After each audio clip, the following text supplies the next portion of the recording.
Ahmedabad express ટ્રેનમાંથી 25.255 kilogram કિંમત ₹12,62,750ની મત્તાનો ગાંજાનો જથ્થો ઝડપી પાડતી સુરત રેલવે એલસીબી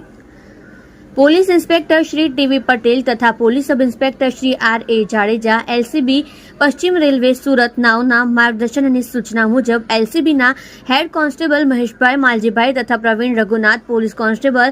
સંજયકુમાર, સાહરભાઈ, નિલેશભાઈ, અરવિંદભાઈ તથા એસઓજીના police head constable Vijaysinh, Ranjitsinh તથા સુરત રેલવે પોલીસ સ્ટેશનના પોલીસ કોન્સ અનિલભાઈ, કાનજીભાઈ તથા પોલીસ કોન્સ વિશાલસિંહ, ભરતસિંહ નાવ સાથે તારીખ 24/1/2026ના રોજ ટ્રેન નંબર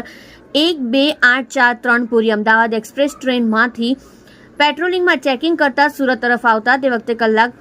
3:10 વાગે ઉધના રેલવે સ્ટેશન આવતા પહેલા એન્જિન પછીનો જનરલ કોચના ટોયલેટની બહારની તરફ પાટિયાની સાઈડમાં પેકિંગ કરેલ ગાંજાનો જથ્થો શોધી કાઢેલ અને ટ્રેન સુરત આવતા આ જથ્થો ટ્રેનમાંથી ઉતારી આ અંગેની એનડીપીએસ એક્ટ હેઠળ કાર્યવાહી કરતા કુલ 25.255 કિલોગ્રામ ગાંજો, કુલ કિંમત ₹12,62,750નો મુદ્દામાલ અજાણ્યો ઈસમ પોતાના આર્થિક લાભ માટે ટ્રેન દ્વારા ગેરકાયદેસર આયાત કરી બિનવારસી હાલતમાં રાખી જનાર અજાણ્યા ઈસમ વિરુદ્ધ સરકાર તરફે ફરિયાદ અપીલ